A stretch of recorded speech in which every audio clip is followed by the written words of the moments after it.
Right. So we are going to start medical English theory session. So today also we have a set of nice activities, right? And nice lessons and exams, right? So before starting the session, uh, I want to tell you something, right?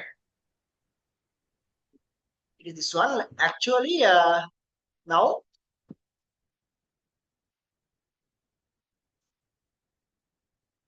අපි අපි ඉගෙන ගන්නකොට, right? When we learn, when we learn, actually we must have a good preparation. We must have a good preparation. If we don't have a good preparation, actually it's difficult to concentrate and understand the lesson. අද අපි කතා කරන කොටස් දෙක ගත්තාන් පස්සේ අපි කතා කරනවා අද diseases දෙකක් කතා කරනවා. එතකොට මේ diseases උගන්වන එකේ diseases කරන එකේ අරමුණ තියෙන්නේ diseases දෙක උගන්වන එකම නෙවෙයි, right? Our main target is not taking the two diseases, right? Our main target is we want to show you how to do active learning and understanding things, right? අපි ගොඩක් try කරනවා දැන් ඇත්ත කතාව මේක තමයි. අපි ඉස්සරහට යන්න මේ අපේ හැදෙන්න ඕන දේ lecturers මත වුණත් depend වෙන්නේ නෙවෙයි.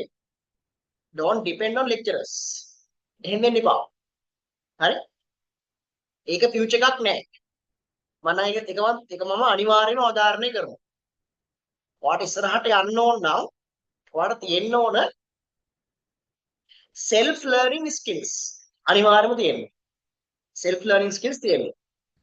හරි? මම එහෙම කියන හේතුව මම කියන්නම්. ඔයාලා බලන්න පොඩ්ඩක් A level exam එකේ මුල් ranks 100 ගමු. මුල් rank 100. හරි? මේ මුල් rank 100 ගත්තන් පස්සේ මම එක හිලාම කියනවා මේ මුල් rank 100 කියන්නේ addictive self learners. එයාලා මේ මුල් rank 100 කියන්නේ මේ self learning skills කියන ඒවා උපරිමයෙන්ම තියෙන ළමයි. depend වෙන්නේ නැහැ. right? ඒ කියන්නේ classes මතම depend වෙන්නේ නැහැ. හරි? ඒක තමයි talented ළමයිගේ තියෙන ලක්ෂණය. depend වෙන්නේ. මම lecturer තමයි. මොකද මම කියන ඇත්ත. හරි? ඒ කියන්නේ අපි මත 100% depend වෙන්න එපා. එහෙම කිව්වොත් future එකක් නැහැ. right? එහෙම වෙන්න එපා. අපි කියලා දෙනවා learning pattern එක.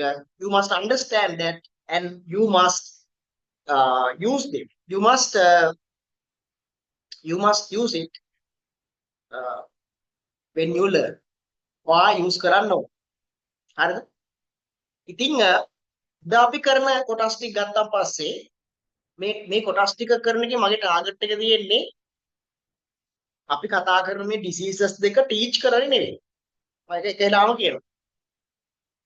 medical english theory session එක අපි arrange කරලා තියෙන්නේ to show you how to use your skills to understand, to learn things, to learn lessons. හරි? මේක හරියටම කරන ළමයි දැන් අපිට feedback එවනවා.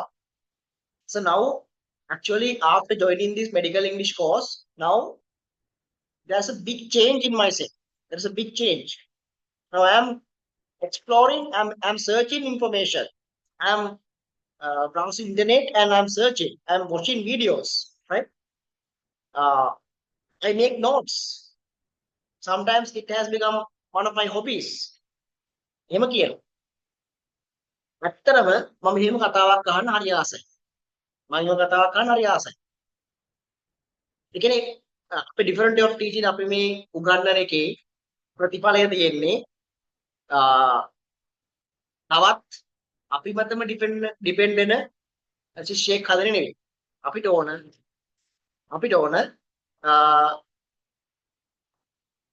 අපිට ඕන මේ ඊන් එහාට ඩිෆරන්ට් විදිහට හිතන්න පුළුවන්. right? ඕනම චැලෙන්ජ් එකක් ගන්න පුළුවන් ශිෂ්‍යයෝ හදන්න. හරි? අපි ඒක කරනවා දැන් කරමින් ඉන්නවා. දැන් කරනවා. ඉතින් අද ලෙක්චර් එකට ලෑස්ති නම් hands up කරන්න ඉස්සෙල්ලා. hands up those who are ready for the lecture. go. right. very good. දැන් අහගන්නකො දැන් මම හැමදාම සුදීප් සර් පෙන්නන දෙයක් තියෙනවා. මෙන්න මේ සර් හැමදාම මේ පෙන්නනව නේද? ඔයාලට පෙන්නනවා මේ මොකද්ද? ඔන්ලයින් ලර්න් කරන ළමයෙක් පෙන්නනවා. අදත් මම පෙන්නනවා. එයි මේ පෙන්න. Why I am showing this one? Because I like to see if you also follow this method. See how nicely see the environment, how nicely the student learning energy, right? අපිට මෙහෙම වෙන්න බැරිද? පුළුවන්. හරි? මම කියන්නේ මෙඩිකල් ඉංග්‍රීසි lecture එන්න එපා. මේ අර ලෙක්චර් එකක් තියෙනවා. I want to join today. I pay class fees. Please don't think like that. එහෙම හිතන්න එපා. Even I'm not thinking, today I have a lecture, right? So I should do it. ඒ වගේ නිකාර මොකද responsibilities වැඩි කරලා නිකන් අමාරු විදියට ස්ට්‍රෙස් එකක් අරගෙන මම එහෙම හිතන්නේ. ඒවට වෙන මේ මෙතන ඉන්න ස්ටුඩන්ට් ගත්තාන් පස්සේ යාරත් එහෙම එකක් තියෙනවා හිතන්නේ නැහැ නේ. දැන් මාත් කොච්චර ඇක්ටිව්ලි ලස්සනට මේ නෝට්ස් ලියන ගමන් කොච්චර ලස්සනට මේ ඉන්ටරැක්ටිව් විදිහට ඉගෙන ගන්නවද කතා කරගෙන මේ ලෙක්චර් කතා කරන නම් වෙන්නේ නැහැ. මේ තියරි ලෙක්චර් මේකේ ඔයාලා දන්නා ගෲප්ස් ගොඩක් තියෙනවා. ඉතින් ඔයා ඉන්නේ ගෲප් එකේ අපි සාමාන්‍යයෙන් ස්ටුඩන්ට්ස්ලා 25 20 වගේ ලිමිට් එකක් දාලා තියෙනවා. ඉතින් අපේ අරමුණ තියෙන්නේ ඔයාලට ෆොන්ට් එක්ස්පීරියන්ස් එකක්. හොඳ ලර්නින් එක්ස්පීරියන්ස් එකක් දෙන්න. හරි? Actually learning is a very enjoyable thing. ඇත්තටම පුදුම ආස දෙන දෙයක්. ඉගෙන ගන්න එක හොඳින් කරනවා නම් ඒක පුදුම ආසෙ දෙනවා. right? ඒක කරන්න දන්නේ නැති සෙට් එක තමයි ඒක පුදුම ස්ට්‍රෙස් එකක් අරගෙන කරන්නේ. හරි? medical studies කියන ඒවා පුදුම ආසාවෙන් කරන්න පුළුවන්. these are all our life really very important for life. අපේ ජීවිතේ ගොඩක් සම්බන්ධයි. right? So we need to have good attitude and good focus to learn these lessons. එක තියෙන්නේ. හරි? ඒක මේකේ තියෙනවා නම් if you have that thing in your mind. හරි? ඔයා හැමතිස්සෙම prepared. ඒක තියෙන්න ඕන. මම කියන්නේ you must have that. ඒක තියෙන්නේ. right? okay. now our second thing මේකත් මම හැමදාම කරන දෙයක් නේ. පෙන්නනවා හැමදාම මේ පොඩි දෙනවා වලට පොඩි lesson එකක් මම දෙනවා. මේ දෙකේ අරමුණක් තියෙනවා right? I have an objective to show them. බලන්න. see this one as well. A good student is characterized by qualities such as being diligent, organized, and self-motivated, along with a strong work ethic and time management skills. They are also respectful and attentive, demonstrating perseverance, honesty, and a passion for learning. Effective students actively participate in class, manage their time well, take responsibility for their actions, and adapt to new situations using available resources effectively. ඉතින් මේ ලක්ෂණ වාගාව තියෙන්න ඕන. අද lecture එකේ ගොඩක් දේවල් understand කරගන්න තියෙනවා. හරි? ලයිව් ලෙක්චර් එකක්, you need exercise book ඔක්කොම තියෙන්න ඕන. right? At the same time you have activities, then you have to write answers. You have to write answers and you have to send to the chat. ගොඩක් වැඩ තියෙනවා. හැබැයි මට එක දෙයක් මම කියනවා මොන mood එකක් තියන්න. You must have a good mood and good environment. ඒක අනිවාර්යෙන් තියෙන්න ඕන. ඔය දෙකයි discipline එකයි තියෙනවා නම් today you can learn lot of things. හරිද? අද අපි කතා කරන එක disease එකක් තමයි asthma. disease එක නෙවෙයි focus එක knowledge. knowledge එකත් නෙවෙයි focus එක. ඇත්තටම showing you how to learn in a happy mood and enjoyment. කොහොමද ඉගෙන ගන්න කියන part එක තමයි අපි විශේෂයෙන්ම මේ lectures වලදී දින lectures වලදී විශේෂයෙන්ම දෙන්නේ. හේතුව අපිට ඕන ඔයාලා motivate වෙන්න ඉගෙන ගන්න ඔක්කොම explore කරලා knowledge එක වේගින් update කරගන්න ගන්න. හරි? Okay. Now we are moving to learn about asthma. Again, hands up. Those who are ready? Again, hands up. Right. Very good. So now let's move on to that PDF. සුපුරුදු පරිදි ඔයාලව ගන්නවා sir හැමදාම පොඩි conversation එකක් ඔයාලට මේ වේදනවනේ. හරි? එහෙම කරන්න හේතුව මේකයි. කන්වර්සේෂන් එකක් කියන්නේ හරිම මේ කියන්නේ කන්වර්සේෂන් එකක් අපි රීඩ් කරාන් පස්සේ අපිට ටිකක් අර ෆැමිලියර්. අපි හරි ආසයි මොකද්ද මේ ડોක්ටර් පේෂන්ට් කතා කරන්නේ.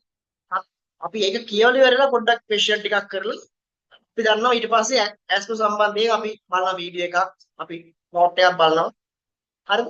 නෝට් එකක් බලලා අපි knowledge එක රැස් කර ගන්නවා. ඉතින් knowledge එක රැස් කරගෙන ඊට පස්සේ අපි අයිමත් තව MCQ ටෙස්ට් එකක් කරනවා. අපි ඒකෙත් බලනවා කොච්චරක් අහු ගන්න පුළුවන්ද කියලා. හරි? මේක process එකක්. ඉතින් මේ process එකේ ඔයා හරියට ගියොත් අද දවසේ ඉවර වෙන්නේ ලොකු knowledge එකක් මේකට ගිහින්. ඒ වගේම ලොකු understanding එකක්, ලොකු turning point එකක් create වෙනවා. හරිද? right? ලොකු effort එකක් දානවා ඒක create කරන්න. right? So you must try to do it very well. පුළුවන් නම් මට අදත් ඔයාලගේ notes මට එවන්න. ෆොටෝ එකක් ගහලා මට දාන්න, මට personal දාන්න. මම බලන්න හරි ආසයි. අද කරපු වැඩ. තා පටන් ගත්තේ නැහැ. අද කරපු බලන්න හරි ආසයි. right. Then let's move on to the lesson. So first of all, let's read a conversation and try to understand what's going there. ඔයාලා මොකද වෙන්නේ කියලා. මේ patient as a patient කෙනෙක් එක්ක ડોක්ටර් ටික කතා කරනවා. ඔයාලා මොකද කතා කරන්නේ කියලා. හරි? ඊට පස්සේ බලමු මොකද්ද මෙතන මේ එකේ ප්‍රශ්නයක් තියෙනවා. ඒ ප්‍රශ්නේ බලමු අපි කරන්නේ. කරන්න වෙන බලමු. ස්ප සම්බන්ධයෙන් පොඩ්ඩක් ස්ටඩි කරමු. ස්ටඩි කරලා තව MCQ ටිකක් කරලා බලමු ස්ප සම්බන්ධයෙන් අයිඩියා එකක් ගන්න. ස්ප දන්නවනේ ඔයාලා. ස්ප දන්නවා. ස්ප ගැන තවදුරටත් knowledge එක ගමු. medical term අපි ඉගෙන ගමු. right? Positive way. process එක. learning process positive way. හරි. Now I am screen sharing the video. Sorry, I am screen sharing the conversation.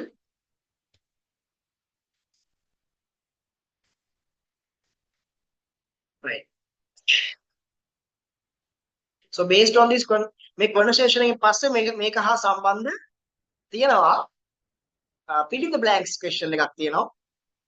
හරි? fill in the blanks question එකක් තියෙනවා. ඊට පස්සේ තියෙනවා MCQ තියෙනවා. හරි? Hands up those who are ready again. So ඉවරයක් නෑ hands up කරන්නේ. හරි. Hands up again.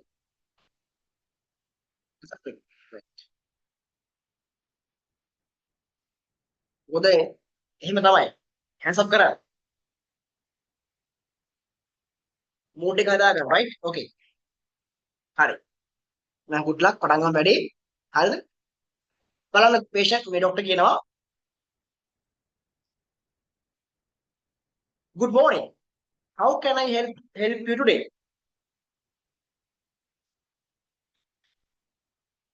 Patient, good morning, doctor. I have been experiencing recurrent episodes of shortness of breath, particularly at night and after exercise. Shortness of breath at night and after exercise. On the symptoms on the doctor, I see. Can you describe the onset and frequency of these episodes? They started about 3 weeks ago and occur almost every night. Sometimes I also hear a wheezing sound when I breathe. හොඳට read කරන මාත් එක්ක, right? Doctor, wheezing is a common sign of airway obstruction. Do you experience any chest tightness, cough, or sputum production during these episodes? Patient, yes, I feel tightness in my chest and I have a dry, persistent cough, especially early in the morning. Have you noticed any specific triggers such as exposure to dust, pollen, smoke, cold air, or physical activity that make the symptoms worse? Patient, exercise and exposure to strong smells like perfume or cleaning agents seem to make it worse. Understood. Do you have any personal or family history of allergies, eczema, or asthma? My mother was diagnosed with asthma in her 20s. Doctor, that's significant. Based on your history, you may be presenting with asthma, which is a chronic inflammatory condition of the airways. I would like to perform spirometry to measure your lung function and confirm the diagnosis. What does spirometry involve? It's a simple breathing test.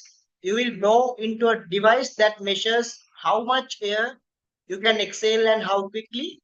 This helps assess the degree of airway narrowing. And if it confirms asthma, what's the treatment? We usually start with a short-acting bronchodilator inhaler to relieve acute symptoms and, if necessary, add an inhaled corticosteroids to reduce airway inflammation. Long-term management includes avoiding non-triggers, monitoring symptoms, and adjusting medication as needed. Patient, will I have to use medication permanently? Doctor, no, not always. Asthma is a controllable condition with proper management and regular follow-ups. Many patients are able to reduce their medication and remain symptom-free for long periods. Patient, that's reassuring. Okay, good. Let's proceed with the spirometry test today, and then we will discuss the most suitable treatment plan for you. ළමයි, දැන් මේක එකපාර කියවුවා පස්සේ ඔයාලට මේකේ තියෙන ඔක්කොම දේවල් ඔළුවට යන්නේ නැතුව ඇති. අපි අයිමත් මේක රීඩ් කරමු. මේ කන්වර්සේෂන් එක මම ඉස්සෙල්ලා ඔයාලට පොඩ්ඩක් පෙන්නන්නේ. මේ ඇත්තට කිව්වොත් කන්වර්සේෂන් එක බැලුවා පස්සේ ටිකක් මේ ඩිසීස් එකේ ගොඩක් තොරතුරු එනවා. හරි? ගොඩක් තොරතුරු ගන්න පුළුවන්. අපි හිමින් යම් බලන්න. Good morning, how can I help you today? මට මේකේ sentence structures අල්ලගන්න. හරිද? ඔයාලා clinical practice වලදී ඔයාලා patient ලා හම්බුනන් පස්සේ කතා කරන sentences මෙතන තියෙන්නේ. හරිද? කොහොමද මම ඔයාලට අද ඔයාලට උදව් කරන්නේ? Good morning, doctor. I have been experiencing recurrent episodes of shortness of breath, particularly at night and after exercise. Doctor, මට නිරන්තරයෙන් හුස්ම ගන්න බැරි අපහසුතා එනවා. රැයට සහ exercise කරන් පස්සේ. ඕන symptoms අල්ලගන්න, right? Symptoms අහනවා MCQ වල. note එකක් දාගන්න ඕන, right? මේව කරන්න ඕනේ. හැමතිස්සෙම active වෙන්න. මොකක් note එක දාගන්න අවශ්‍ය දේවල් දැන් ඔයාලට කරන්න, right? I see. Can you describe the onset and frequency of these episodes? මම පොඩ්ඩක් කියන්නකෝ මේක කොහොමද මේ ඇති උනේ, මේක frequency එක මේක කොහොමද ඔයාලට හැමතිස්සෙම තියෙනවද? ඒක පොඩ්ඩක් කියන්න පොඩ්ඩක්. Patient. They started about 3 weeks ago and occur almost every night. Sometimes I also hear a wheezing sound when I breathe. Doctor, මේක මට සති 3කට කලින් ආවේ. මේක හැම රාත්‍රියකම එනවා මට. සමහර ලාවට මට මේ wheezing sound එකකුත් එනවා හුස්ම ගන්නකොට. Right? Dr. wheezing is a common sign of airway obstruction. Do you experience any chest tightness, cough, or sputum production during these episodes? වීසින් කියන එක common sign එකක් මේ වගේ අවස්ථාවක. මේ වාට මේ ටිකක් පපු හිරගතියක්, කැස්ස, කෙල කෙල වගේ production කෙලෙනවා වගේ දෙයක් එනවද මේ episodes අතරේ? Patient. Yes, I feel tightness in my chest and I have a dry persistent cough, especially early in the morning. ඔන්න ලක්ෂණ dry persistent cough එකක් තියෙනවා උදේට. රැට මොකක්ද තිබුණේ? රැට තිබුණේ මොකද්ද? shortness of breath නේ. රැට shortness of breath උදේට persistent cough. දැන් අපිට මවා ගන්න පොඩ්ඩක් මේ patient කෙනෙක් right? imagine කරන්න. මම කියන එකම ඉන්න එපා. work out කරන්න right? Doctor, have you noticed any specific triggers such as exposure to dust, pollen, smoke, cold air, or physical activity that make the symptoms worse? මේ මොනවා හරි මේවා තරණය කරන සාධක වාට මේ ආදිරීක්ෂණය කළාද? දූවිල්ල, pollen වගේ මේ දේවල්, smoke, දුම, cold air වගේ දේවල් වාට එහෙම ඒ වගේ environment එකක ඉන්නවද කියලා අහන්න. Exercise and exposure to strong smells like perfume or cleaning agents seem to make it worse. So, doctor, me exercise එකයි strong smells, perfume, cleaning agents use කරනවා ඇති. ඒවයි පොඩ්ඩක් වැඩි වෙනවා වගේ මේ තත්ත්වය. Understood. Do you have any personal or family history of allergies, eczema or asthma? ඔයාගේ family history එකක් තියෙනවද මේ allergies වල eczema වලට asthma වල පෞලිකාට තියෙනවද පෞලිකාට හරි ඒ රෝග? My mother was diagnosed with asthma in her 20s. ඔව්නේ ඔයාගේ අම්මට තිබුණා මේ asthma. අවුරුදු 20 කරන්. Doctor, that's significant. Based on your history, you may be presenting with asthma, which is a chronic inflammatory condition of the airways. I would like to perform spirometry to measure your lung function and confirm the diagnosis. හරි. තත්ත්වය පැහැදිලි. නැකද doctor ප්‍රශ්න අහගෙන ගිහිල්ලා තමයි මේ ඔක්කොම ටික කැච් කරගත්තේ. මෙයාගේ තියෙන හිස්ටරි ඇහුවා. එයාගේ සිම්ප්ටම්ස් අධ්‍යයනය කරා. බලන්න ඒක නිකන් අර දැන් patient කෙනෙක් දැක්කම කියන්න බෑ. කමියුනිකේට් කරන්න ඕන. කමියුනිකේට් කරලා එයා ඒ කතාවයි තේරුම් ගත්ත මෙයාට තියෙන asthma කියලා. Chronic inflammatory condition of the airways. Chronic inflammatory condition එකක් මේ airways වල ධර්මයේ. I would like to perform a spirometry to measure your lung function and confirm the diagnosis. වගේ lung function එක check කරන්න මම spirometry test එකක් මම කරනවා. What does spirometry involve? It's a simple breathing test. You will blow into a device that measures how much air you can exhale and how quickly. It's a simple test එකක්. ඔයා මේ device එකට පොඩ්ඩක් පිවින්න තියෙන්නේ. ඔයාලා මේ spirometry එක බලන්න පොඩ්ඩක් search කරලා බලන්න ඔයාලට මේ හරිද? ඔයාට දැන් ඒකේ පිවින්න තියෙන්නේ device එකකට that measures how much air you can exhale and how quickly. කොච්චර ඉක්මනට ඔයාලට exhale කරන්න පුළුවන්ද කියලා check කරන test එකක්. This help assess the degree of airway narrowing. දැන් මේකෙන් හොයාගන්න පුළුවන් අර airway එක කොච්චරක් පටු වෙලාද මේ වගේ දේවල් හොයාගන්න පුළුවන්. පොද හුස්ම ගන්න ප්‍රමාණය හොයාගන්න පුළුවන් කොච්චරද කියලා. And if it confirms asthma, what's the treatment? That ඒක asthma මොකද treatment එක? We usually start with a short-acting bronchodilator inhaler to relieve acute symptoms, and if necessary, add an inhaled corticosteroid to reduce airway inflammation. ඔන්න බෙහෙත් තියෙනවා මේව තමයි MC කරනවා. හරි? Short-acting bronchodilator inhale එකක් යා පණ ගමු කියලා කියනවා. acute symptoms මේව කරන්න. අවශ්‍ය වුණොත් අපි corticosteroid use කරමු කියනවා reduce airway inflammation. or the MCQ එකේ හරි long term management includes avoiding known triggers monitoring symptoms and adjusting medication as needed. Long term care ගොඩක් දීර්ඝ කාලිනව ඒවා triggers වලට exposure වෙන්න එපා.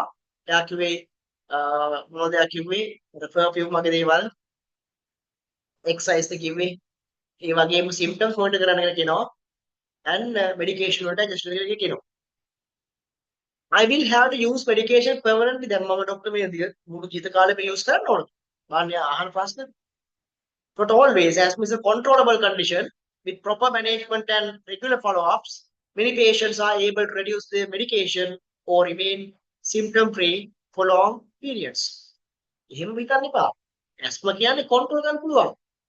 management එක proper management එකක් අපි තියාගත්තොත් ඔයා නිරන්තරයෙන් අපි follow up කරොත් ගොඩක් patient වල මේ medication වලින් අඩු කරන් තියෙනවා. symptom අඩු වෙලා තියෙනවා. That's reassuring. ඒක නම් ගොඩක් හොඳයි doctor. Good. Let's proceed with the spirometry test today. And then we will discuss the most suitable treatment plan for you. අපි ඉස්සෙල්ලා spirometry test එක අද කරලා බලමු. ඊට පස්සේ බලමු discuss කරලා ඔයාට ගැළපෙනම treatment plan එක. හරිද? මම හිතනවා conversation එක මිනිත්තු 5 මිනිත්තු 5 කියා. මම හිතනවා හොඳ understanding එකක් මේ conversation එක ගත්ත කියලා. හරි? මේක මේ ළඟදී අපි implement කරපු process එකක්. conversation එකක් create කරන එක. හරි? වෙනද මේක කරේ නැහැ. ඉතින් අලුත් දේ අපි ඔයාලට දෙන්නේ අපි creative වෙන්න ඕන, right? කියන්නේ අපි දකිනවා දැන් මෙහෙම conversation එකක් create කරත් knowledge එකක් ගන්න පුළුවන්. හරි ලේසි. right? හරි. හොඳයි. hands up කරන්න those who are ready to do the questions now. ඉක්මනට. very good. කියපු ගමන් ලස්සනට කරනවා. ඉතින් මට පේනවා අර මම ඉස්සෙල්ලා පෙන්නුවා අර වීඩියෝ එකේ ඒ ස්ටුඩන්ට් වගේම අපේ ස්ටුඩන්ට්ලත් දැන් ලස්සනට එක්සර්සයිස් බුක් තියාගෙන මේ ලස්සනට කරනවා. right? අය දෙකක් ඔයාලට ඒ වගේ ලස්සනට වැඩ කරන්න පුළුවන් කියන්නේ ඔයාලට මාර ෆියුචර් එකක් තියෙනවා. බය වෙන්න එපා. කම්මැලිකම අර ආශාව එක දිගට තියාගන්නවා කියන්නේ ඇඩික්ෂන් එකක්. හරිද? ඔය ඇඩික්ෂන් එක ඔයාලට මාර විදිහට හෙල්ප් කරනවා ඔයාගේ හයි ස්ටඩීස් වලට. හරි? ඒක තියාගන්න ගොඩක් යන්න බෑ. ඒක තියාගන්න පුළුවන් නම් හරි? ඔයා ලොකු ජයග්‍රහණ ගන්නවා ඉස්සරහට. හරිද? හොඳයි. අපි එහෙනම් ඉස්සෙල්ලා තියෙනවා මෙන්න මෙහිම මේ ටෙස්ට් එකක්. අපි ඒක දෙකට කරමුනේ. අපි ඉස්සෙල්ලා MCQ set එක කරලා දාමු. right. හොඳයි. එහෙනම් කට්ටිය දාගන්න අංක 10ක් වා. දාගන්න අංක 10ක් දාගෙන ඉක්මන් කරන්න.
start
ඔයාලා ළමයි අවසන් ළමයි hands up කරන්න.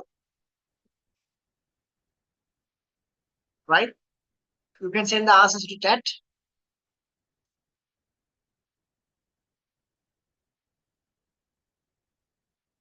Anyone there to couldn't see any question? ඔයාලා ළමයි මිනිත්තු 40ක් මෙඩිකල් ඉංග්‍රීසි කෝස් එකේ තියරි ක්ලාස් එක ඉවරයි. Right? මට දැනෙන්නේ ලොකු මාන මිනිත්තු 40ක්. Right? We have another 1 hour and 20 minutes. Time is very fast. Quickly send your answers. If anyone couldn't see any question, please send a message.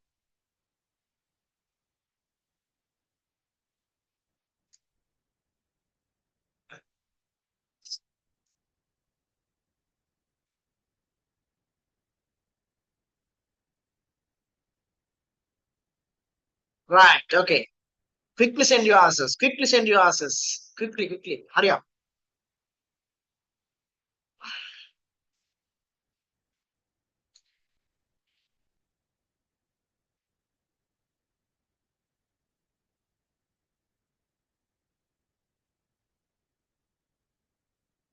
Send your answers quickly.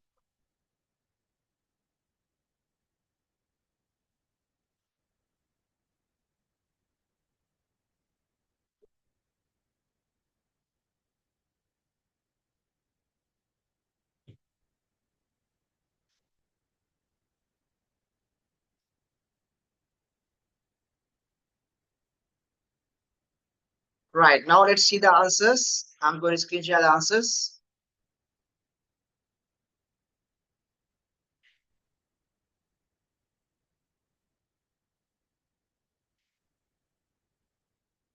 Right.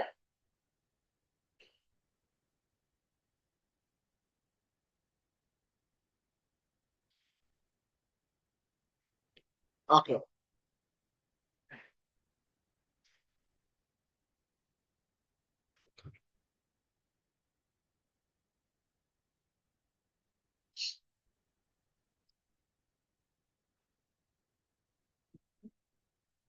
Right.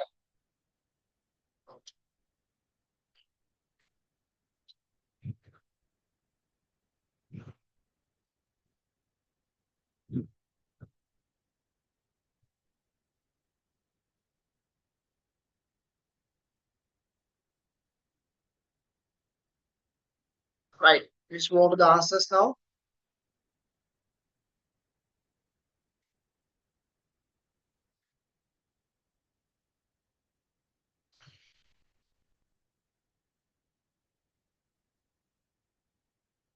Wait, Ramai.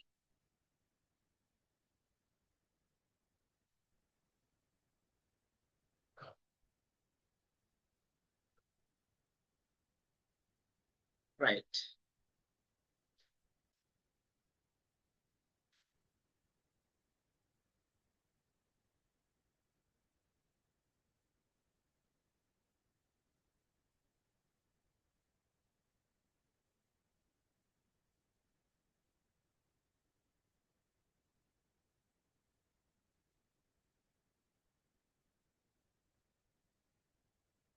Right.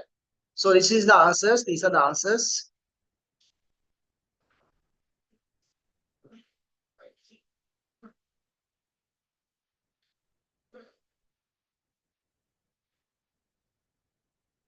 Right. Now you can see the answers. Take your answers now.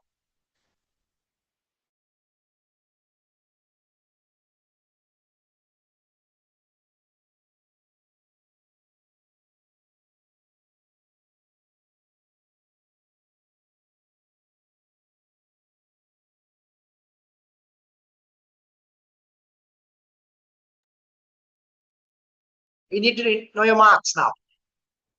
How about your marks? Please send the marks. Wow, great.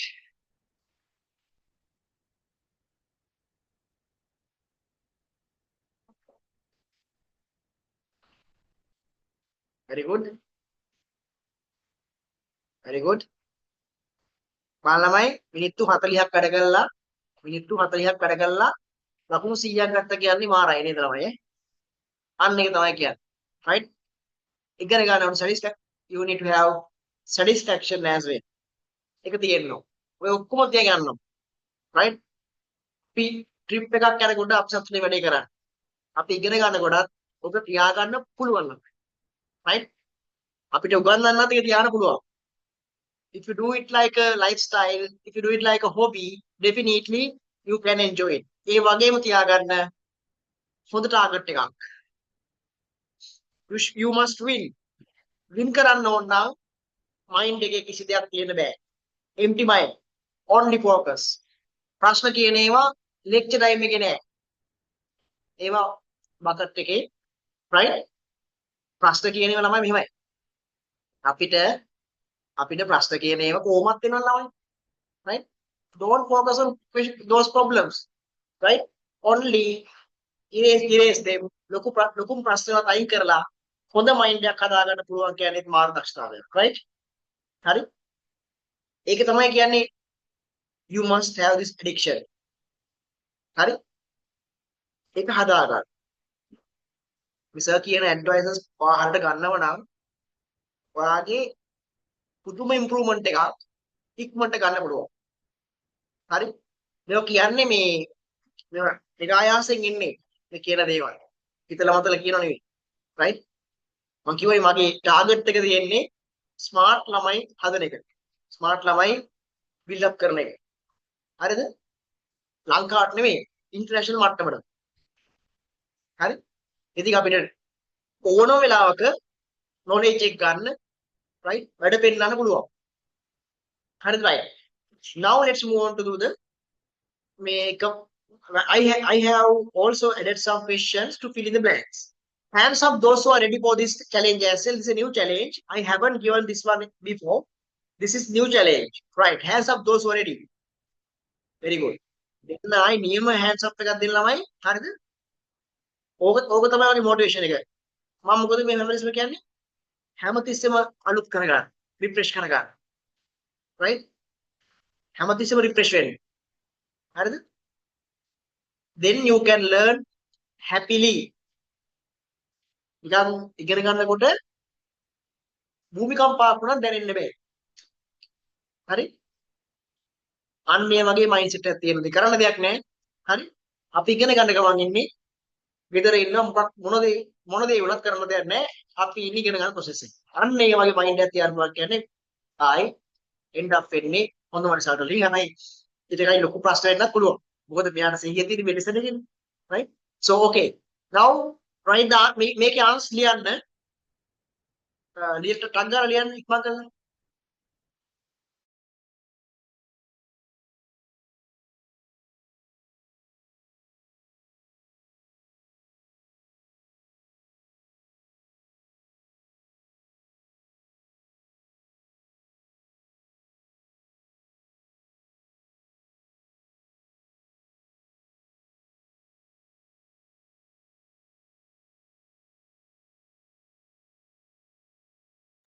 Those who focus their attention on the conversation definitely can get 100 out of 100 for this test as well. Right?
Write only the answers. Don't write these sentences. Okay, I'm giving this PDF. But they don't. Hands up those who are finished by now.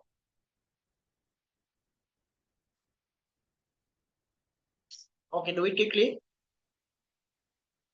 If you are done, please hands up. Right? Itu mana hati lama, right?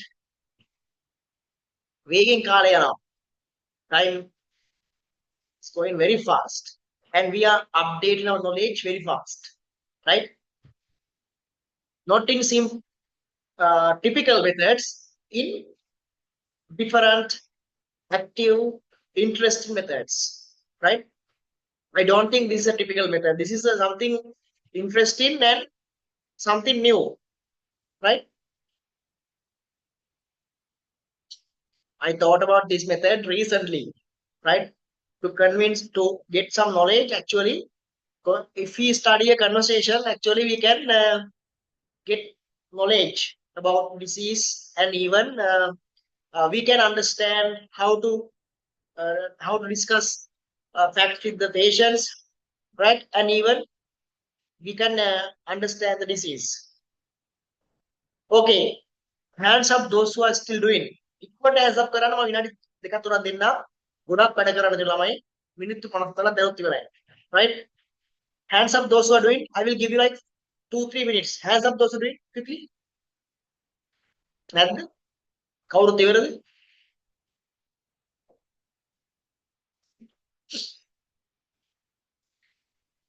මෙතනත් speed එක තියෙනවා. ටක් ගාලා answers හෙව්ව කියන්නේ ඔයාගේ speed එක හොඳයි. right? okay. අද first day සම්බන්ධිත ළමයි ඉන්නවා නම් crash course එකේ සහ එහෙම ඉන්නවා නම් මේ හරිද? අද ඔයාලා මේ අත්දින්නේ first experience එක බයෙන් එපා. right? In future sessions you will understand the way of learning fast. හරිද? okay. Now hands up again those who have done. ඉක්මනට hands up. I want to see. okay. මට පේන්නේ කවුරුවක්වත් කර කර ඉන්නවා. ඔක්කොම ලොකු ඔක්කොම hands up කරලා තිනවා. හරි. අපි එන යන answer වලට. Why waiting? Right? We can go for the answers. okay. Right. Now let's see the answers. Where are the answers?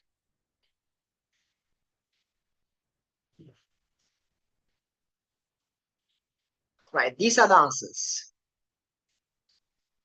If you have get 100 out of 100 for this test as well, I'm really happy. You are making me happy. Right?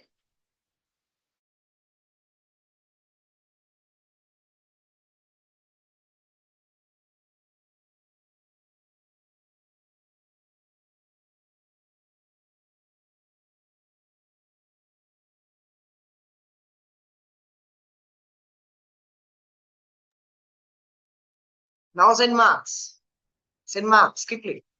Honestly send marks. It can be 70, 80, whatever. Honestly send your mark. Right?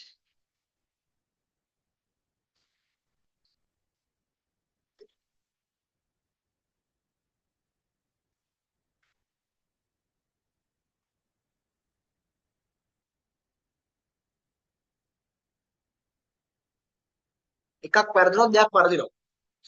එකක් වැරදුනොත් දෙයක් වැරදිලා දිනවා. සමහර අයට 90 නැහැ. කෙලින්ම 80 නැත්නම් 100. මම දකින්නේ ගොඩක් 60, 80, 100 විතර දකින්නේ. very good. හොඳයි.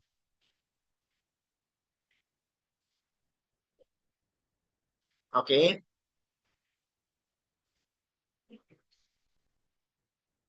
හොඳයි ළමයි. right? අපි යන්න එහෙනම් ඊළඟ වැඩේට. හා? readyද? pack ඉවරයි ළමයි pack. one more. මම දන්නේ time is very fast. But we'll finish everything today before 10:05 p.m. right? Definitely I'll finish. හරි. අපි දැන් යන් asthma ගැන ඉගෙන ගන්න. Hands up those who are ready to learn about asthma. Hands up. Again hands up. එපා වෙන්නේ නැහැ සබ් කරනවා right ඇස්මා මතක වෙන්නේ නැහැ එතකොට බයෙන් දෙන්නේ ඇස්මා වලත් දාගත් challenge කරන්න I learn about you right හරි so now let's move on to the asthma where is asthma okay we have the asthma PDF let's try to understand some facts from here and then we'll move on to videos we have a lot of videos today you can watch them and you can understand asthma happily and then you have another 10 MCQs about asthma from theory parts what is asthma asthma is a chronic disease දැන් මේකේ තියෙනවා difficult මේකේ medical terms තියෙනවා තව දෙයක් මම කියන්න ළමයි දැන් මේකේ සමහර ළමයි කරන මෙතන දෙයක් තියෙනවා textbooks වගේ ස්ටඩි කරනකොට dictionary තියාගෙන පුදුම අමාරුවෙන් ස්ටඩි කරනවා එහෙම කරන්න එපා එහෙම කරන්න එපා වැඩේ කෙරෙන්නේ වැඩේ නතර කරලා දාන්න ඉස්සරහට එහෙම නෙවෙයි you read and go ahead ඉක්මන් read කර කර යන්න කිසිම මේ විදිහට slow කරන්න එපා read කරන් යන්න ඔක්කොම read කරලා understand කරන්න understand කරගන්න ඔක්කොම ඕනේ ඒ theory අයින් කළා දාන්න හරි සමහර terms ඒ වචනේ හොඳ තියාගන්න අතන තේරුම ඔය ඒ වගේ දේවල් කරන්න එපා common sense එකෙන් අල්ල ගන්න මේක symptom එකක් ඕන පස්සේ ඒක search කරලා බලන්න මොකද්ද කියලා වේගින් වැඩ කරන්න හෙමින් කරන්න එපා හෙමින් කරනකොට හෙමින් කරන්න ඔයා ලැගි ඔයා slow වැඩි boring fast කරන්න වැඩි interesting හරි හෙමින් කරන්න දැන් බලන්න medical english course එකට fast යන්නේ වැඩි interesting right මේ fast මේ වැඩි slow ගියා නම් ඈන මොකුත් නැහැ right ඉගෙන ගන්න ඔයත් කරන්න ඕන වැඩ කරන්න ඕන කොහොමද fast වේගින් කරන්න දැන් කේ වේගින් කරන්නේ කොහොමද වේගින් කරන්න හදා ගන්න method එක මේ සර් කරන්න වත් කරන්න වේගින් කරන්න right හරි what is asthma asthma is a chronic disease that affects the airways of your lungs your airways are the breathing tubes that carry air in and out of your lungs there are two main problems in asthma swelling and increased mucus in the airways and squeezing of the muscles around the airways bronchospasms these problems can make it hard to breathe taking medicines and avoiding things that trigger asthma can help control asthma this fact sheet will address the basics of asthma what it is how it is diagnosed and what are some common triggers for right දැන් බලන්න මේ එක දෙයක් තියෙනවා අපි කවදාවත් මේ content read කරන්නේ නැත්නම් අපි reading වල තියෙන pleasure එක දන්නේ නැහැ actually reading is very pleasurable හරිම ආසයි ඒ ඔයාලා reading novels read කරන ආසයිනේ මේවත් ලස්සන diagrams ලස්සන contents හරි English language එකේ තියෙන්නේ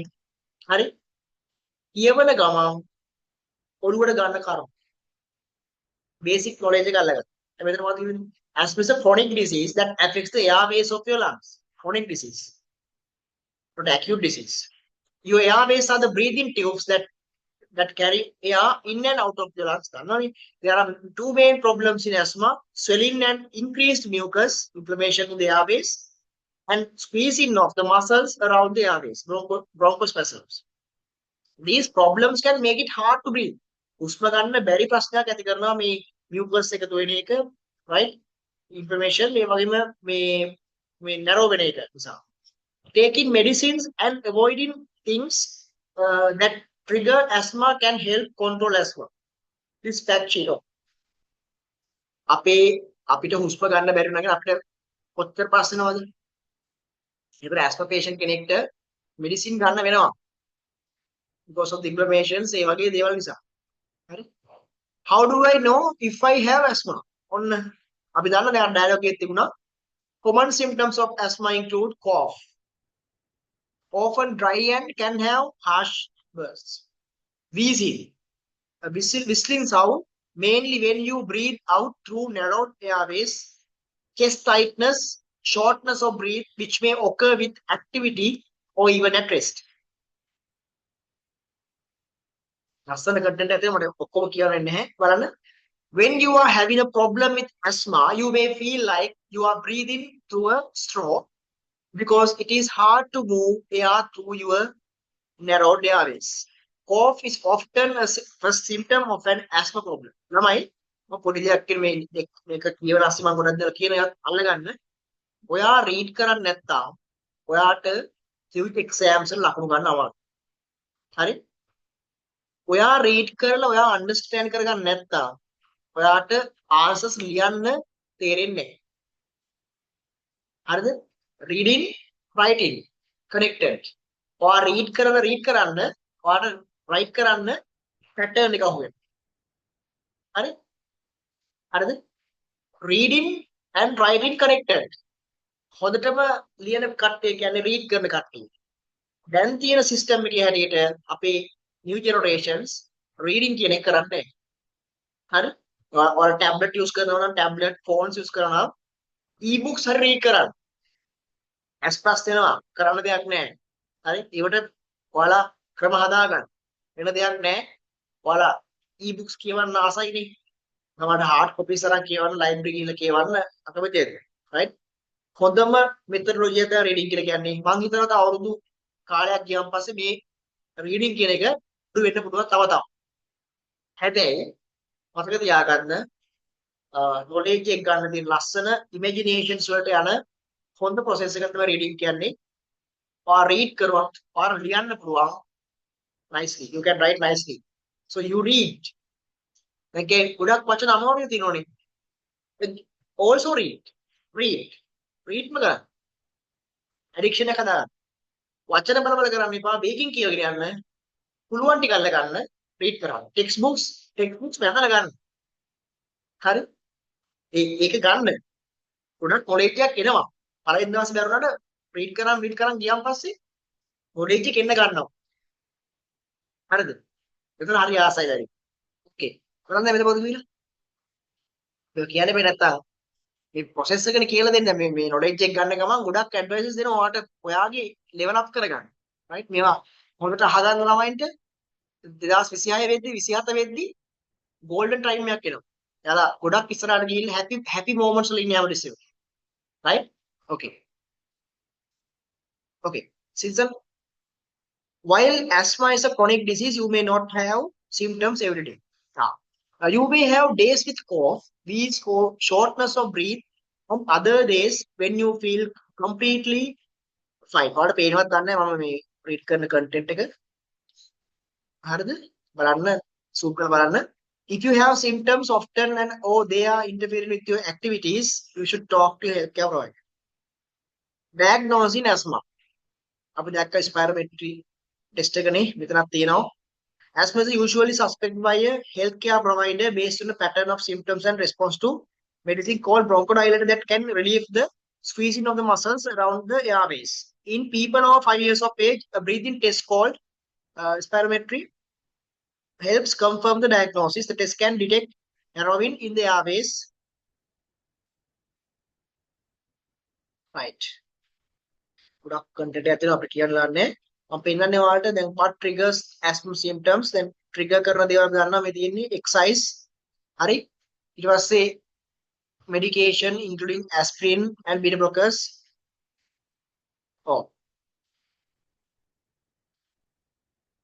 එතන නෙවෙයි ළමයි මෙතන sorry මෙතන තියෙන්නේ sorry එතන මම මෙතනින් පස්සේ මෙතන තියෙන්නේ බලන්න මේ trigger කරන දේවල් allergies pollen from weeds, trees, grasses, molds, cat and dog, dust mites, and cockroach. Irritants, dust particles, weather changes, outdoor air pollution, including ozone, smoke, and exhaust fumes, chemicals such as pest control sprays or indoor cleaning products, odors from paint, chemicals, odors from paint, hair spray, perfume or cologne, smoke or vapors from cigars, electronic cigarettes. ගොඩක් තියෙනවා electronic cigarette ඒවා. ඉතින් pollen වගේ දේවල් වලින් මේවා අර ආස්වාස කළා තමයි වැඩේ වෙන්නේ. right? හරි. respiratory infections ඒවා එනවා. other common triggers stress. ඔන්න ස්ට්‍රෙස් කියන එක දැන් ගොඩක් තැන්වල ආවා. හරිද? දැන් මේ ඉගෙන ගන්නවා වගේම ස්ට්‍රෙස් එක ගන්න එපා. හරිද? ස්ට්‍රෙස් ඇතුව ඉන්න එක හැම පැත්තටම වාසි. නිකන් ස්ට්‍රෙස් එකක් ගන්න එපා. ස්ට්‍රෙස් එකෙන් වෙන්නේ diseases වැඩි කරනවා. right? And even exercise, medications වගේ දේවල් වැඩි කරනවා. හරිද? හොඳයි. අපි දැන් පොඩ්ඩක් අපි ඇස්ම ගැන දැනගත්තා කන්වර්සේෂන් එකෙන් සහ මේ නෝට් එකෙන්. බලමුද ලස්සන නේ බලමු අපි ඉන්ෆර්මේටිව් වීඩියෝ එකක්. මොකද කියන්නේ ළමයි? Once of those who are ready to watch about asthma now. Okay.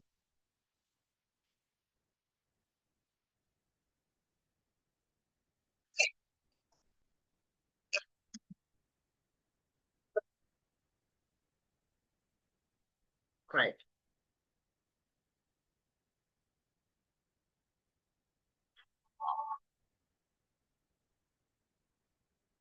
Okay, now let's watch about asthma. හොඳට අහගන්න ළමයි.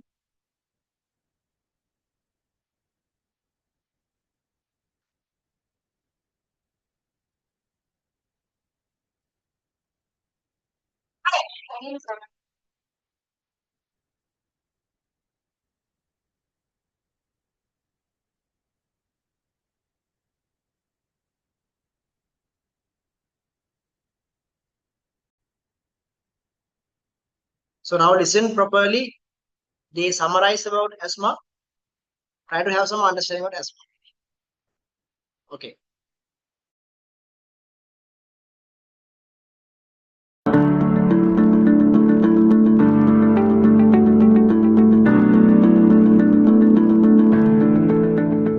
Asthma is an inflammatory condition or disease of the airways. The main symptoms of asthma are primarily shortness of breath, wheezing, and coughing. The causes of asthma are actually quite complex, but the bottom line is that asthma is primarily, in most people, an allergic disorder. Asthma can affect people differently because some people have mild asthma and will only have symptoms very occasionally. And then there are other people who are unfortunately affected with more severe, persistent asthma, where they have symptoms just about every day, all the time. Asthma is also a disease that can affect anyone at any time. So you can be free of asthma your whole life, and at age 60 or 70 even, you can develop asthma for the first time. Medical science has really progressed, and we have discovered really amazing medications that can control asthma. They don't cure asthma, they don't take it away. We can't take asthma away. But with the proper medication, we can control 99.9% of our patients with asthma. So asthma action plans are medical plans that the physician makes with the patient to help them better manage their asthma at home. The whole point of it is to empower patients to be able to manage their health on their own and to be confident to manage their health on their own and not to have to rely on emergency medical services. If you receive an asthma diagnosis, you should be aware that it's not the end of the world. People with asthma can lead completely normal lives. So asthma is not a disease to be scared of. The treatments are simple, they're painless, and they're highly effective.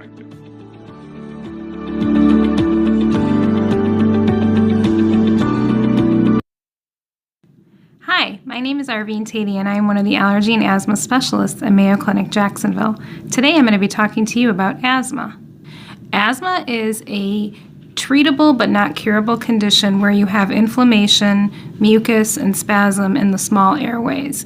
And so it typically can present with coughing or wheezing, chest tightness, or shortness of breath. And it doesn't have to be all of those symptoms. It could be one or it could be several of those.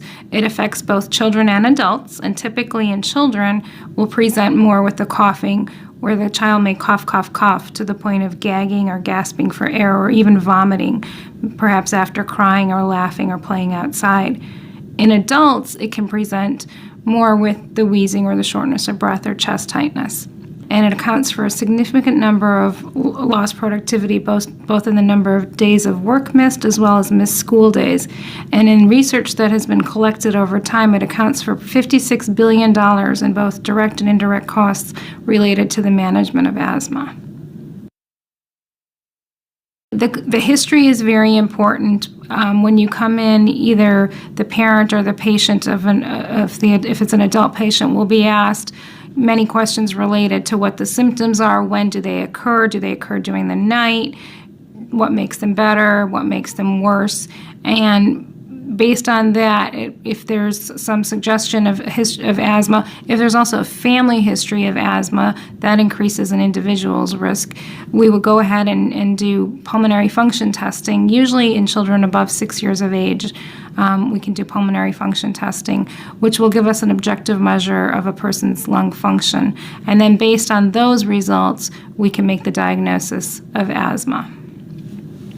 If a patient has asthma that is being treated by their primary care physician, but they're continuing to have symptoms, they're having to go to the emergency room because of asthma flares, or they're needing repeated doses of oral steroids to control their asthma, that's a sign that you'd want to come see a specialist who can do some allergy testing and make sure that there's not an allergic component that may be triggering the asthma. And again, education is a huge part of this. So we as specialists have nurses and other respiratory therapists and other providers who can provide a multidisciplinary approach to managing asthma. There are advances in asthma, but I think that what people need to understand is, again, because it's a chronic disease, it requires ongoing maintenance therapy, which means daily medications. And while some people get frustrated with that, that is what keeps you alive and healthy and safe and able to do whatever it is you need to do. So in conjunction with your provider, you can come up with the right medications that works to keep you feeling good. And the National Heart, Lung, and Institute has put out guidelines on how to manage asthma. There are different categories. It's considered mild, moderate, and severe, and that's based on pulmonary function testing as well as symptoms that a patient may have. And depending on how severe their symptoms are, we may be able to just treat the patient with a single pill, or we will need to use inhaled medications, which are inhaled steroids. They're not the bodybuilding kind of steroids, but what they do is they suppress the inflammation in the chest, so that the person is able to live their life and do whatever they need to do without having any symptoms. And then we also have combination therapy where it's both a steroid and a long-acting bronchodilator to relax the muscles. So it's a stepwise approach, and it really just depends on the patient's objective findings on pulmonary function testing as well as what their clinical history is. In children, asthma will typically present more with the cough. And so in the setting of a cold, that child is going to cough, cough, cough to the point of gagging or gasping for air or even vomiting. And many times parents and even the primary care providers will not realize that ongoing cough is not a residual of the upper respiratory tract infection they have, but is because of some airway inflammation. So if you have a child who is coughing in the setting of every cold or is unable to keep up with his or her friends on the field because he has to stop to catch his breath, you may want to think about asthma and take your child to a specialist for additional screening. It is a misconception that asthma only affects children. Asthma can appear in childhood and then become quiescent and reappear in adulthood, but we also diagnose new adult onset asthma every day. So if you are having symptoms of shortness of breath or chest tightness or wheezing and are unable to find a diagnosis, talk to your provider about screening for asthma. So asthma is an atopic disorder that runs on the same gene as food allergies and allergic rhinitis.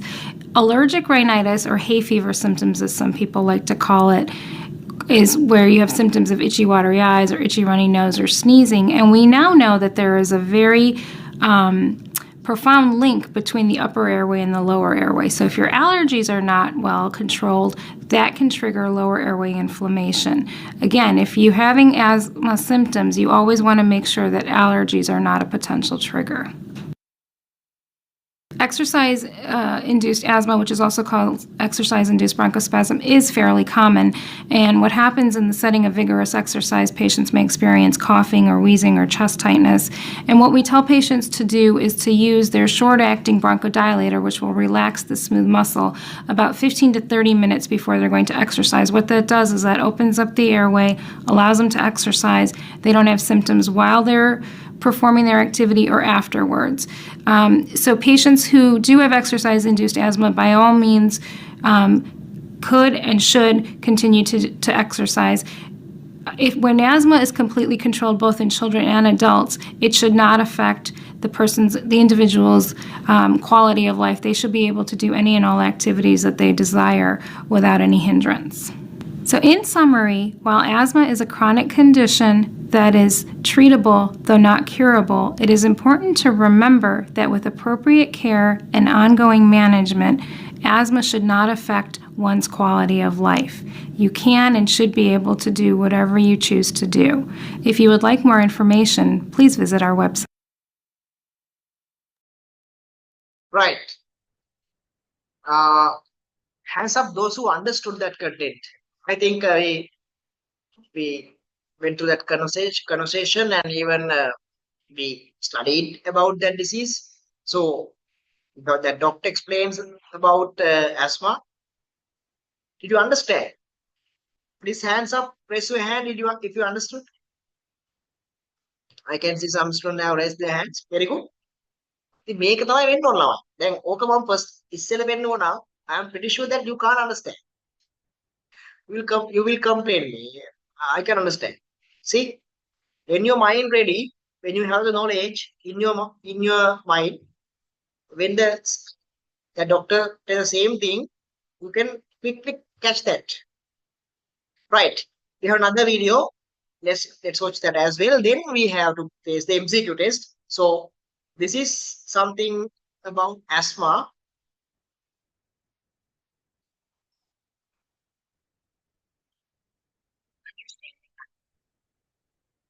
Nice animation video. Watch this one as well.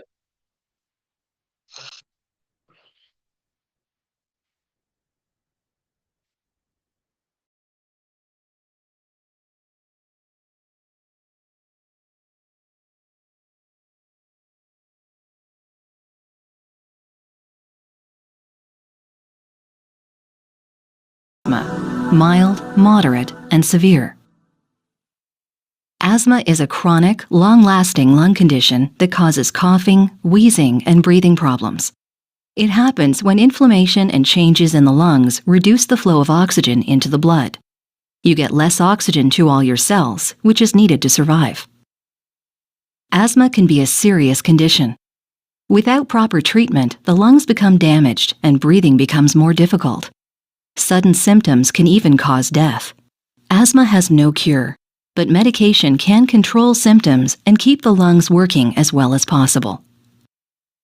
Asthma has many possible causes, including allergies to substances such as dust, pollen, and mold, exposure to triggers that irritate the lungs, such as air pollution or tobacco smoke, and infections that affect the lungs, nose, and throat.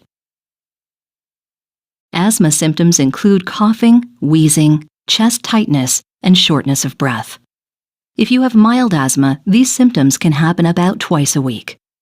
If you have moderate asthma, these symptoms can happen every day, but not multiple flares.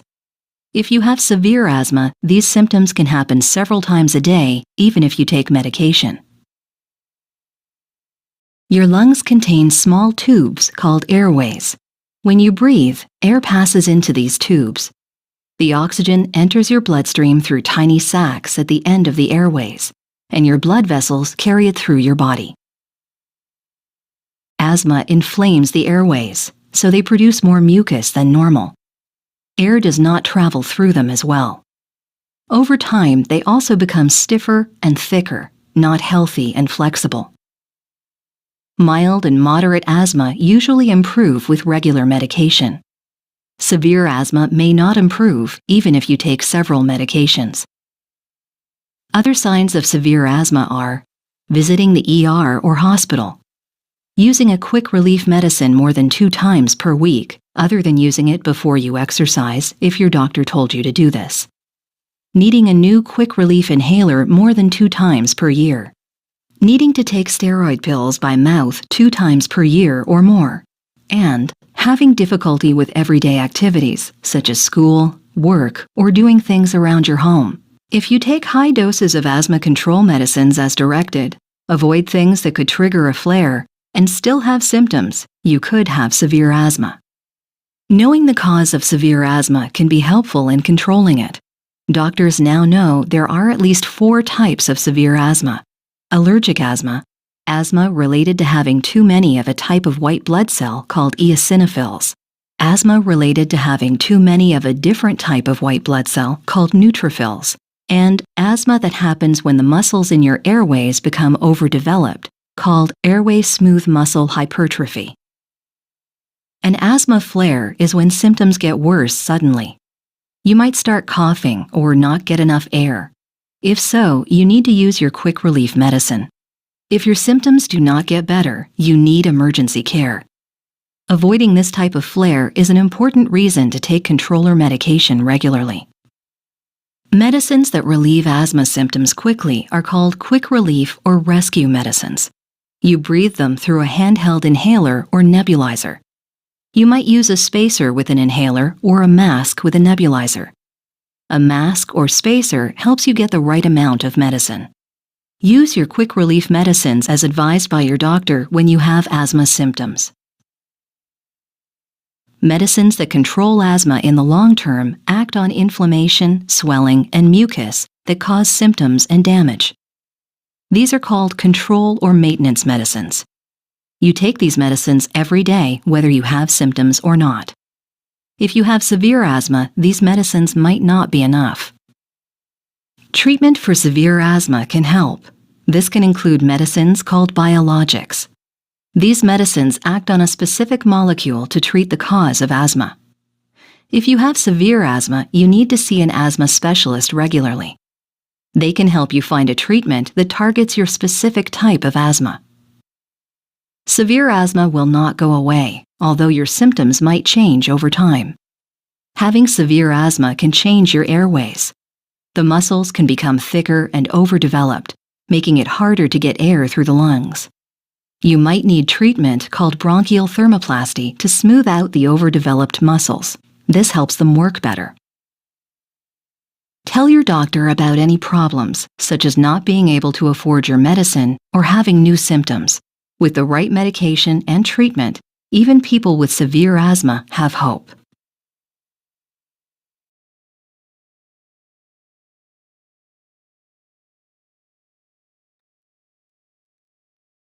Right. Now let's move on to the MCQ test, right? So you have to number again from on 10 and hands up again those who are into the MCQ test. Hands up again. Right. So now I'm going to screen share the MCQ test, theory test for as right. Try to get 100 out of 100 for this as well.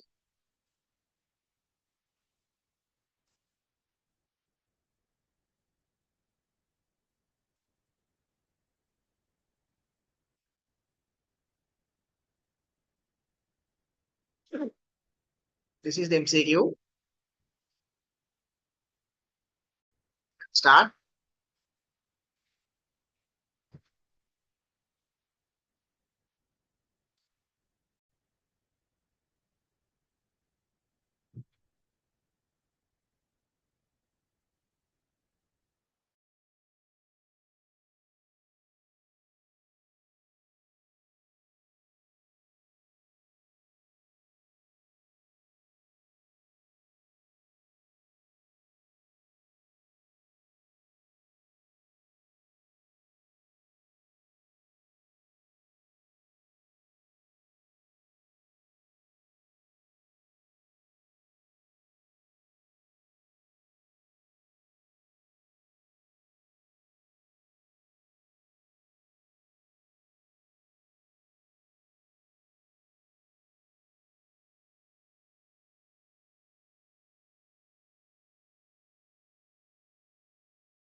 Hands up those who are done. Hands up those who are done. Right, very good. Very good, very good.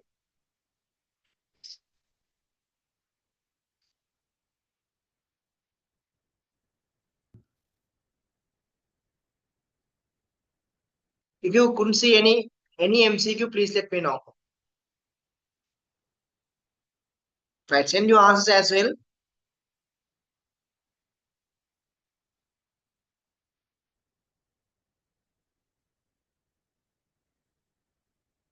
Send your answers as well. Quickly send.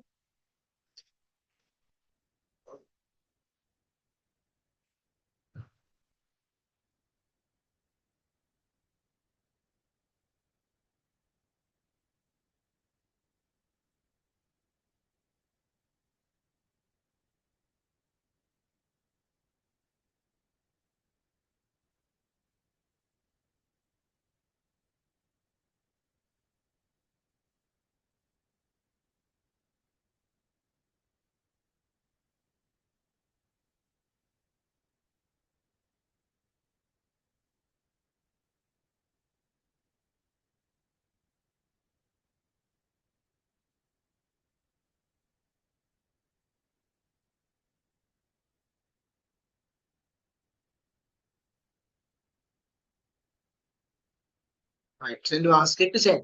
Right. Quickly send your answers. Right. Now let's see the answers now. Now let's see the answers.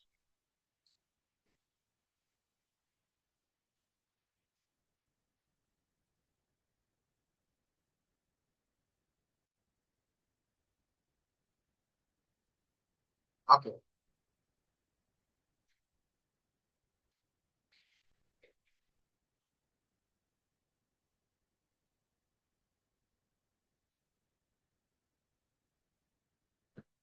Now these are the answers.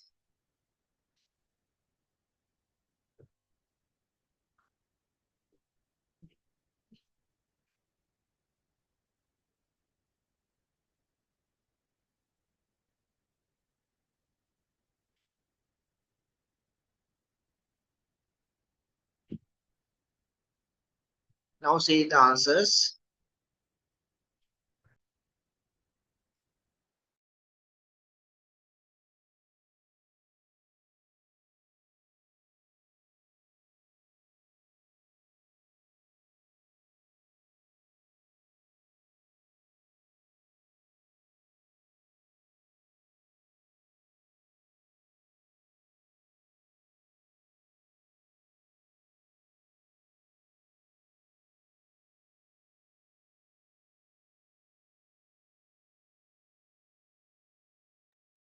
Send your marks. Send your marks.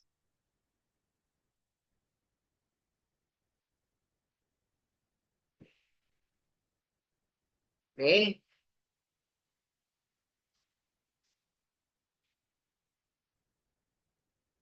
Very good.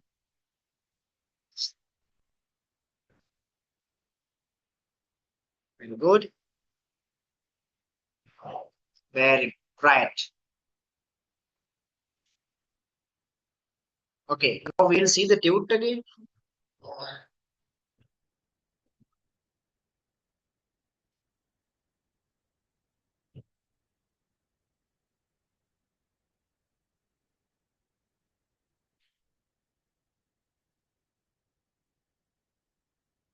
Yeah. Now let's move on to the next disease. Right. Today our second one is actually osteoporosis. Right. Osteoporosis. And we have less time, but we'll do. Right. I need to see your hands up again for the new disease, osteoporosis. Please raise your hand again. The active students. Very good, very good. Right, keep that strength. Raise your hand. Very good, very good. That's the thing. Okay. Now let's move on to osteoporosis.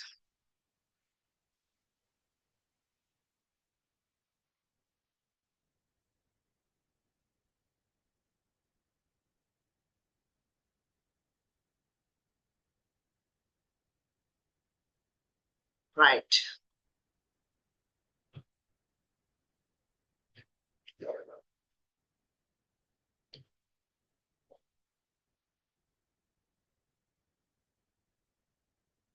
First of all, let's see the conversation for the osteoporosis.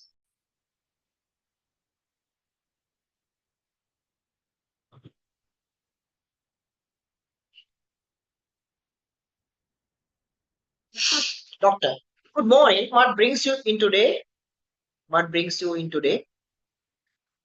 Patient, good morning, doctor. I have been experiencing persistent back pain and I have also noticed some gradual loss of height over the past few months. I see. Have you experienced any recent fractures or do you have a history of low trauma fractures? Yes, I fractured my wrist last year after a minor fall. That's clinically significant. Given your symptoms and history, we should evaluate you for osteoporosis, a condition characterized by reduced bone mass and microarchitectural deterioration, which increases susceptibility to fractures. I have heard about it. Heard of it. What are the main causes? Osteoporosis can arise from multiple factors. Primary causes include age-related bone loss, and postmenopausal estrogen deficiency in women. Secondary causes may include vitamin D and or calcium deficiency, endocrine disorders, chronic use of glucocorticoids, smoking, sedentary lifestyle, and certain medications. How is it diagnosed?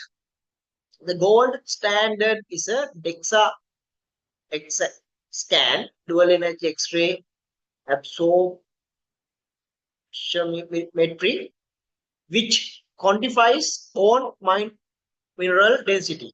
Additional laboratory tests can assess serum calcium, 25-hydroxyvitamin D, parathyroid hormone, and other markers to identify secondary causes. And what treatment options are available if I have osteoporosis? Management is multifactorial. Lifestyle interventions include weight bearing, exercise, adequate dietary calcium and vitamin D, smoking cessation, alcohol moderation, and fall prevention strategies. Pharmacological therapy may include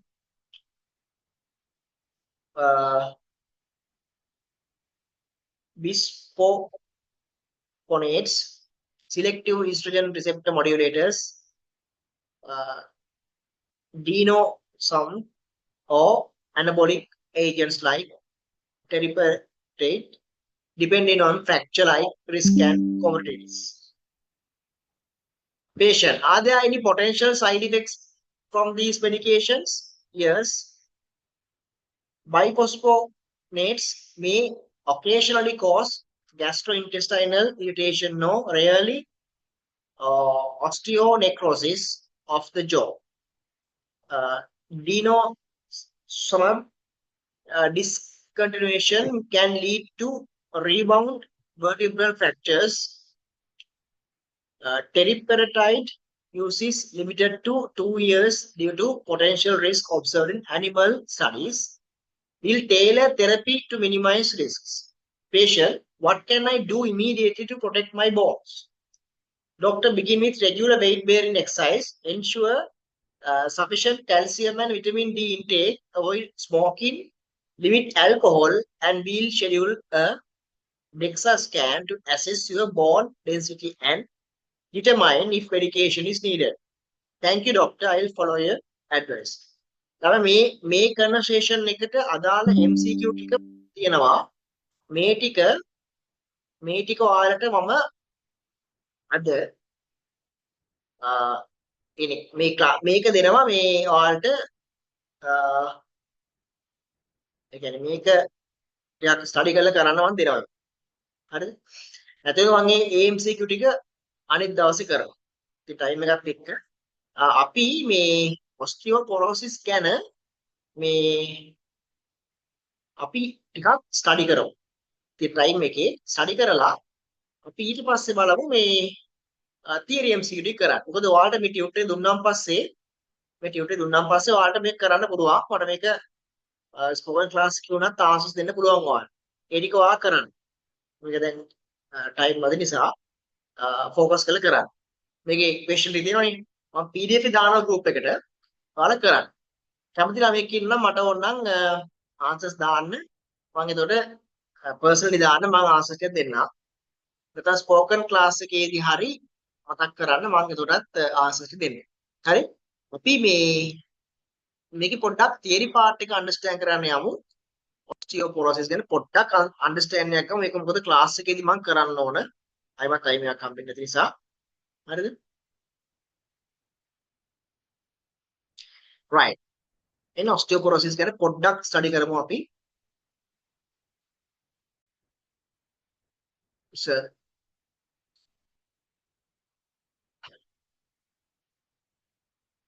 Osteoporosis. Osteoporosis literally means porous bone. Porous means full of holes. As we age, our bones get thinner. Osteoporosis is a disease in which bones become very weak and more likely to break. It often develops unnoticed over many years with no symptoms or discomfort until a bone breaks. These fractures most often occur in the hip, spine, and wrist. Broken bones are often the result of a fall. Although people with osteoporosis can suffer a fracture even when doing simple household tasks. Hip fracture is the most serious consequences of osteoporosis. About half the people who break a hip will need to use walkers or canes for the rest of their lives. මාතෘකාව read කරන්න. මේ තියෙන්නේ මෙන්න මේක පොඩ්ඩක් concern කරන්න age. හරිද? Age එකත් එක්ක මේක osteoporosis එනවා. bone size.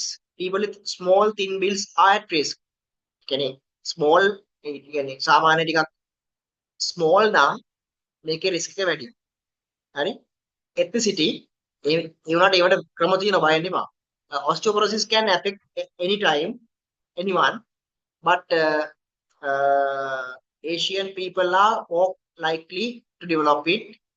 Family history: if your family has a history of osteoporosis or broken bones, you are at greater risk for the disease. Nutrition: low body weight or poor nutrition, including a diet low in calcium and vitamin D. On calcium, vitamin D. Hari? Calcium and vitamin D, very important, can make you more prone to bone loss. Hari? ඔයාලා මේ calcium and vitamin D ගොඩක් ගන්න ඕන විශේෂයෙන් female අය, right? If you want to avoid osteoporosis. Lifestyle: lack of exercise, smoking and too much alcohol can make your bones weaker. Medication: some medicines such as steroids can increase your risk for osteoporosis. What are the factors? Age, bone size, ethnicity, or Asian and Caucasian people, family history, nutrition, lifestyle, medication. නොතේ බලපාන. හරි? එතකොට ඒවා අනුව එන්න පුළුවන් osteoporosis. diagnose කරන්නේ කොහොමද? if you're a woman over 65 or a man over 70, you should have a bone density test. Bone density test එකක් කරන්න ඕන. ඊට පයින් පස්සේ තමයි ඩොක්ටර් මේ වගේ වෙන්නේ. ඊට පයින් ඇත්තටම පස්සේ මේ doctors recommend bone density test. මේක එන්නේ gradually නේ. දැන් calcium vitamin D ගත්තොත් you can avoid. Right? When doctors recommend bone density test to women during menopause. Menopause එකෙන් පස්සේ මේවා recommend කරනවා. This is because once you reach menopause, women's bodies produce less estrogen, a hormone that helps keep bone strong. Bone density test එක කරන්න ඕනේ diagnose කරගන්න. Treat කරන්නේ මොකෙන්ද? Treatment options: exercise, a balanced diet, a healthy lifestyle are key components. ගොඩක්ම තියෙන්නේ මොකද්ද? ඊට diet rich in calcium. exercise කරන එක. within brisk walking, jogging, hiking, tennis and other racket sports, team sports such as soccer, baseball and basketball, dancing, step aerobics, and stair climbing, weight training with free weights or machines, swimming, bicycling, cycling. Get enough vitamin D, lead a healthy lifestyle.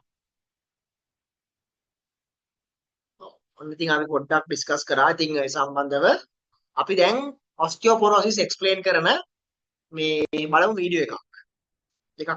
දෙකක් තියෙනවා. එකක් doctor කෙනෙක් explain කරන එකක්, අනිත් එක මේ osteoporosis ගැන වීඩියෝ එකක්. අපි බලමු ඒක.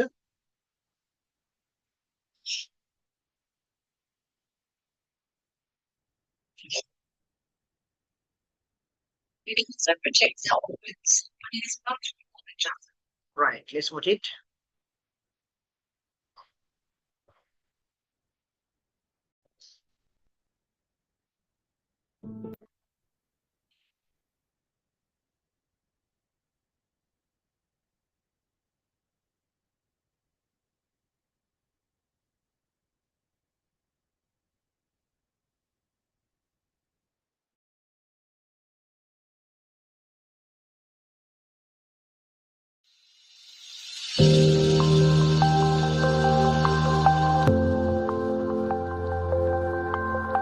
Our skeleton supports our muscles, ligaments, and nerves.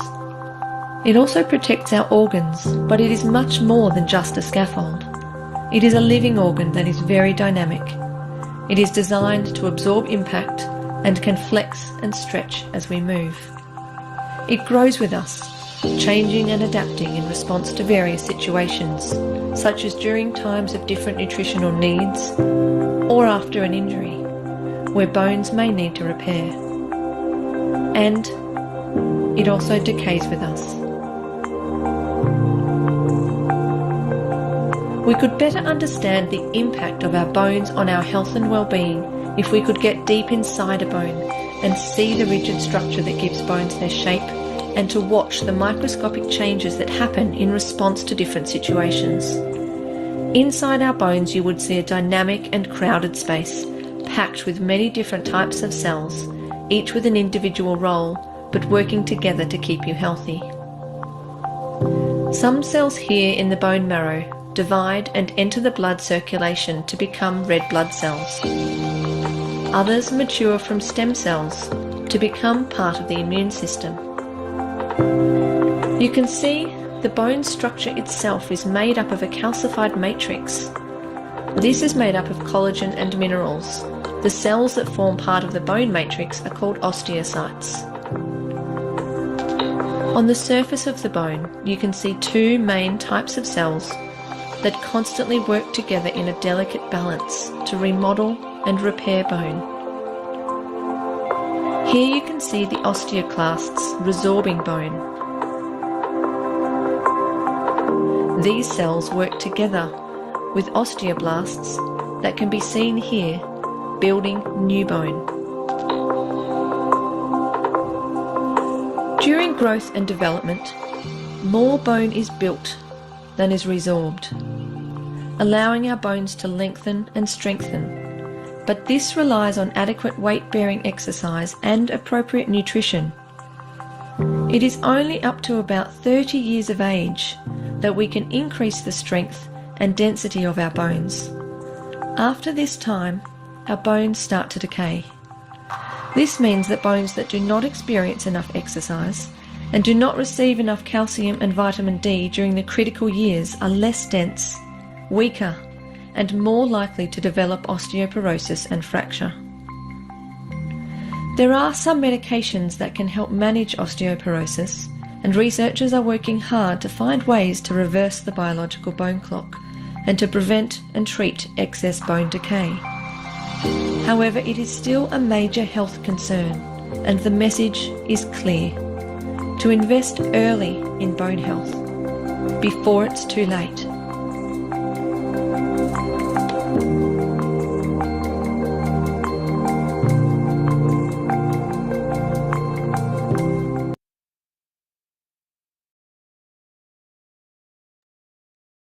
Let's go to another video now.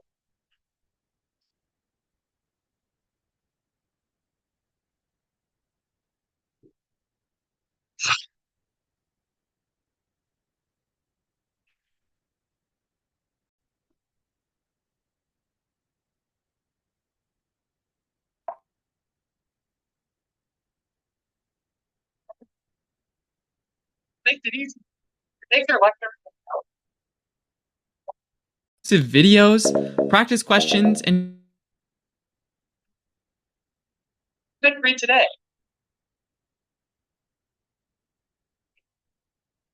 The calcium phosphate. Right. Let's watch the video now.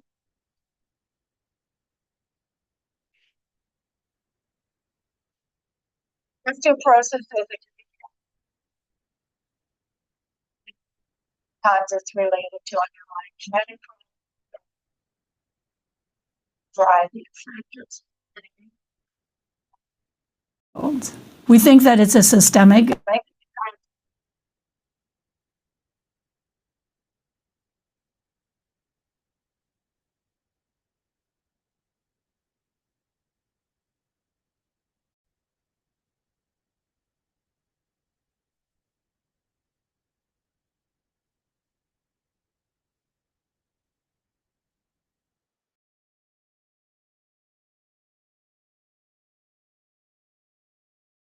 Osteoporosis is a condition where the bone mass or the bones thin. Sometimes it's related to underlying genetic problems, medications, age, a variety of factors, but it increases the susceptibility to have broken bones. We think that it's a systemic disorder, so it affects all the bones to varying degrees. The spine bones and the hip bones are the most common ones that are affected. But it affects all the bones. Most people don't realize that our bone mass is largely inherited, depending on which site in the body you're looking at. Anywhere from 50 to 85% of your bone mass is what you inherited. So the rest is what happens in your life, and that sometimes leads to bone thinning. A portion of bone thinning comes with age. We know that, for example, extremes of exercise promote bone health, but extremes of inactivity, such as space flight or paralysis, lead to fairly rapid bone loss. But even within the normal range of activity for most of us, being active helps promote good bone health. It also helps promote good bone mass and balance, all of which are important in limiting falls, and falls are a big risk factor for having broken bones. Usually osteoporosis doesn't have symptoms. A lot of patients or people confuse bone pain or joint pain with bone thinning or osteoporosis, but usually that's osteoarthritis, which is a separate but also common with age disorder. Osteoporosis can have other symptoms such as height loss, which isn't always recognized as being the result of changes in the spine bones or the vertebrae. So there are some other signs, but by and large, it's like blood pressure or cholesterol. You don't really know your numbers until we measure them, or there's a complication like a broken bone. Osteoporosis is usually diagnosed based on a test called a bone density test, which is a type of X-ray, not a sophisticated scan, but where the computer analyzes the density of the bones and compares the bone density to other people your age, matched for your gender and your ethnic group, and also compares you to young people in your same gender and ethnic group. And osteoporosis definition is how far you are from the young adult average, even though we don't routinely measure young adults at their peak of bone mass. We generally recommend screening, just like we screen for breast cancer or prostate cancer or cholesterol. We screen high-risk individuals for osteoporosis, and the highest risk group are older women.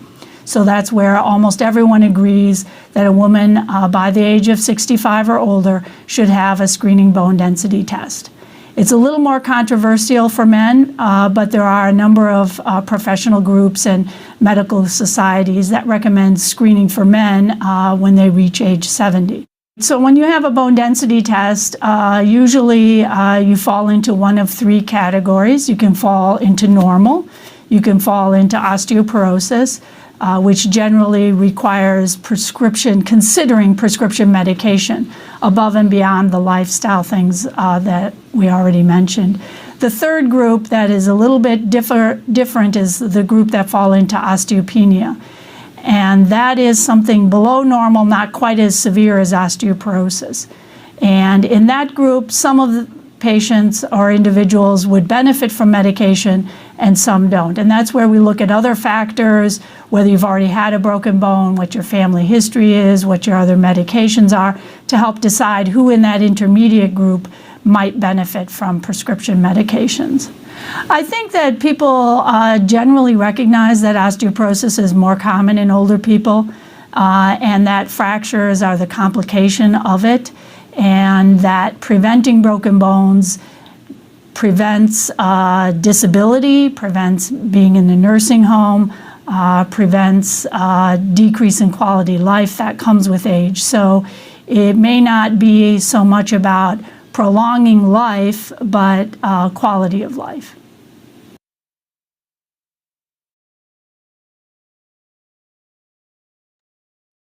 Right, Lamai? What do you think? Do you understand? Did you understand?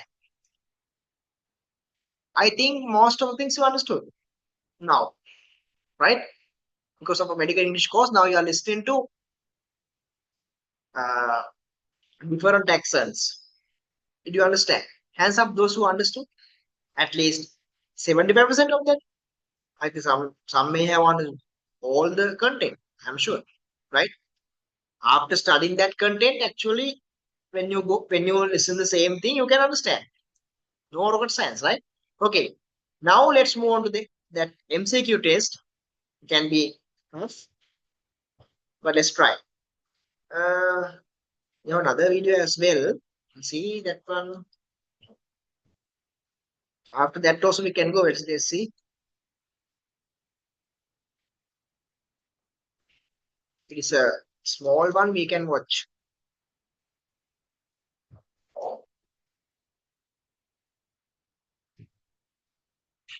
When another type of cells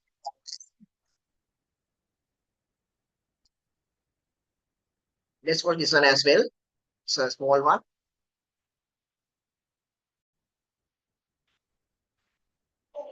Today's topic.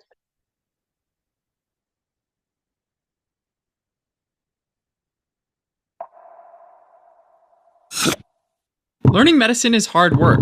Osmosis makes it easy. It takes your lectures and notes to create a personalized study plan with exclusive videos, practice questions, and flashcards, and so much more. Try it free today. Osteo refers to bones, and porosis means pores. So, osteoporosis is when there's a higher breakdown of bone in comparison to the formation of new bone, which results in porous bones, meaning a decrease in bone density to the point of potential fracture. Looking at a cross-section of a bone, there's a hard external layer known as the cortical bone, and a soft internal layer of spongy bone, or trabecular bone, that is composed of trabeculi. The trabeculi are like a framework of beams that give structural support to the spongy bone. The cortical bone, in turn, is made up of many functional, pipe-like units called osteons, which run through the length of the bone. In the center of these osteons, there are hollow spaces called Haversian canals, which contain the blood supply and innervation for the bone cells. Around the Haversian canals, there are concentric lamellae, which look a bit like tree rings. The lamellae have an organic part, which is mostly collagen, and an inorganic part called hydroxyapatite, which is mostly calcium phosphate. In between neighboring lamellae, there are spaces called lacunae, which contain bone cells called osteocytes. At first glance, bone may appear inert and unchanging, but it's actually a very dynamic tissue. In fact, spongy bone is replaced every 3 to 4 years, and compact bone is replaced every 10 years in a process called bone remodeling, which has 2 steps. Bone resorption, when specialized cells called osteoclasts break down bone, and bone formation, which is when another type of cells called osteoblasts form new bone. Bone remodeling as a whole is highly dependent on serum calcium levels, which in turn are kept in the normal range by a balance between parathyroid hormone, or PTH, calcitonin, and vitamin D. Parathyroid hormone is produced by the parathyroid glands in response to low serum calcium, and it increases bone resorption to release calcium into the bloodstream. On the other hand, calcitonin is produced by the thyroid gland in response to high serum calcium, so it opposes the action of PTH, therefore promoting bone formation and decreasing bone resorption. Finally, vitamin D promotes calcium absorption in the gut, so it increases serum calcium, promoting bone formation and decreasing bone resorption.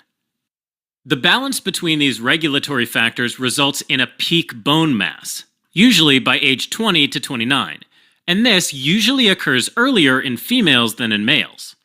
Factors that determine the peak bone mass are genetics. For example, people of African descent tend to have greater bone mass, and nutrition, meaning adequate vitamin D intake increases bone peak mass. Finally, strength training increases peak bone mass, as well as hormones like estrogens and androgens that inhibit bone resorption. Okay, now when osteoclasts break down bone faster than the osteoblasts can rebuild it, it results in the lowering of the bone mass and eventually an osteoporosis. If we zoom into a cross-section of an osteoporotic bone, it will show normal cells with normal mineralization, which differentiates it from osteomalacia, where there's a lack of mineralization. So with osteoporosis, abnormal findings include fewer trabeculi in the spongy bone and thinning of the cortical bone, as well as the widening of the Haversian canals. These bone changes increase the risk of fracture, and they're known as fragility or pathologic fractures. Some bones, like the vertebrae, shoulder blades, and ribs, consist mainly of spongy bone, so they're in great risk of fragility fractures. Factors that accelerate bone mass loss and increase the risk of osteoporosis are low estrogen levels, like after menopause, and low serum calcium. Additional factors include alcohol consumption, smoking, drugs like glucocorticoids, which decrease calcium absorption from the gut through the antagonism of vitamin D, and drugs like heparin and L-thyroxine. Another factor is physical inactivity, as seen in astronauts in a zero-gravity environment where they just don't use their musculoskeletal system as hard as when they're on Earth. As a result, bone deposition decreases due to a lack of stress, while resorption increases. There are also diseases that can cause osteoporosis, like Turner syndrome, hyperprolactinemia, Klinefelter syndrome, Cushing syndrome, and diabetes mellitus. Now, the 2 most common types of osteoporosis are postmenopausal osteoporosis and senile osteoporosis. In postmenopausal osteoporosis, decreased estrogen levels lead to increased bone resorption. With senile osteoporosis, on the other hand, it's believed that osteoblasts just gradually lose the ability to form bone, while the osteoclasts keep doing their thing unabated. So, bone resorption usually overtakes bone formation around the 8th decade of life. People with osteoporosis don't usually have symptoms until a fracture occurs. The most common type of fractures are vertebral fractures, also known as compression fractures, and that occurs when one or more bones in the spine weaken and shatter. Vertebral fractures cause back pain, height loss, and a hunched posture. Femoral neck fractures and distal radius fractures can also occur, and they're often associated with postmenopausal osteoporosis. Osteoporosis is usually diagnosed with a dual-energy X-ray absorptiometry, or DEXA scan, which tests for bone density. The test compares an individual's bone density to that of a normal adult, which yields the result, or the T-score. A T-score less than or equal to negative 2.5 is diagnostic of osteoporosis. Treatment for osteoporosis usually relies on bisphosphonate drugs like alendronate, and risendronate. If osteoporosis is really advanced, teriparatide, a recombinant parathyroid hormone, can be used. Now, even though parathyroid hormone stimulates bone resorption, it's been found that intermittent injections with teriparatide activates osteoblasts more than osteoclasts, therefore increasing bone formation. Interestingly, a thiazide diuretic like hydrochlorothiazide can be used to treat osteoporosis as well.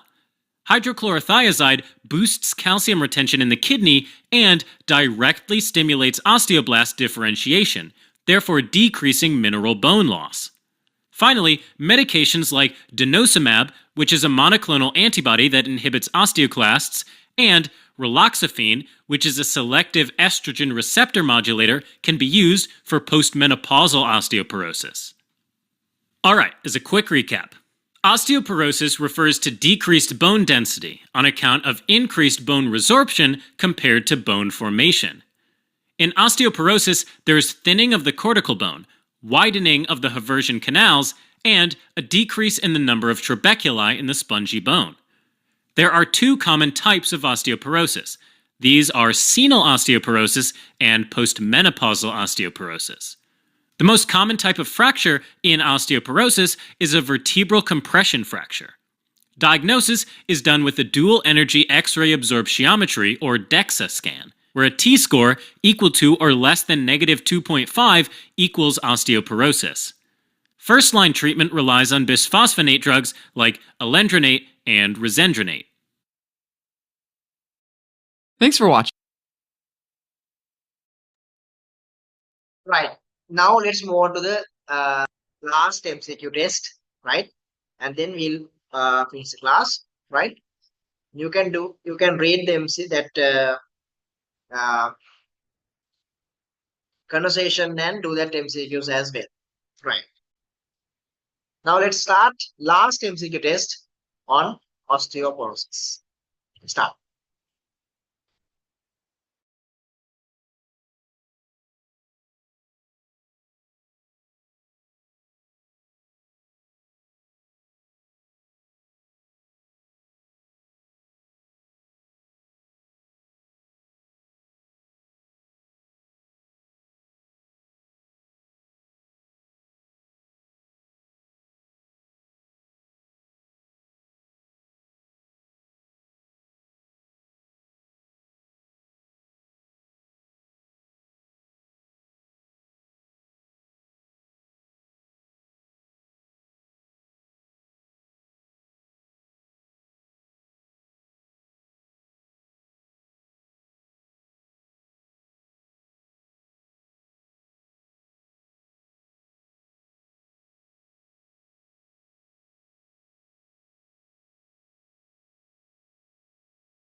Right. Hands up those who are finished.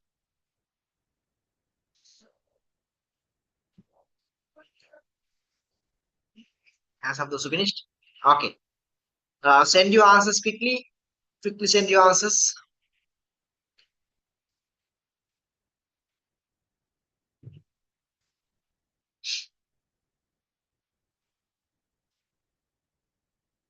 If you couldn't see any MCQ, please tell me. I'll show you.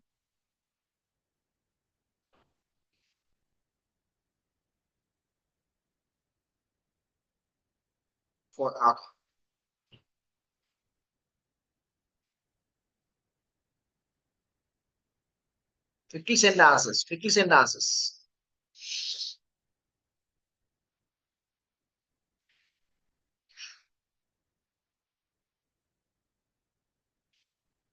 If is there any question you want to see, please tell me.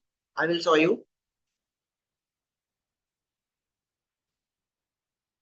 Right. Quickly send your answers.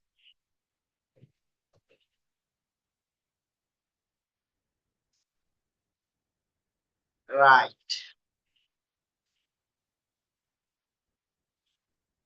Okay. Now we'll see the answers. We'll see the answers of the last test.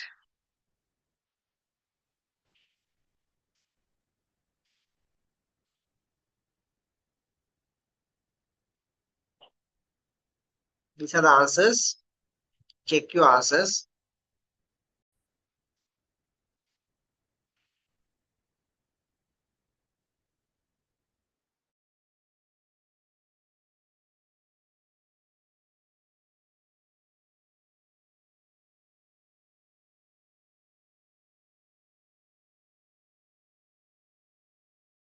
And send your results out of 100. Quickly.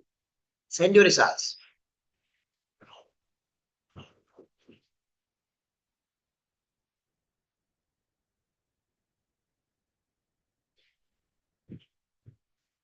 Okay.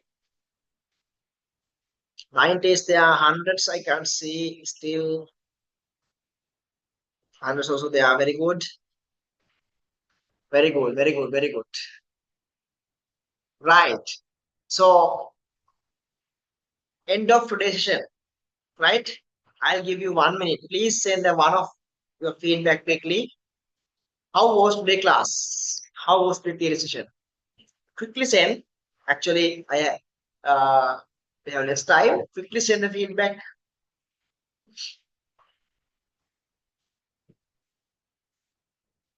Thank you. Thank you.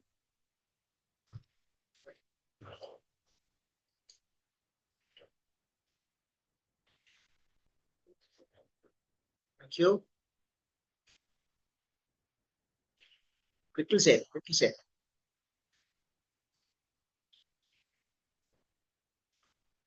Right. Thank you very much. Very much. Thank you very much. Right. So many comments are coming, but we have no time.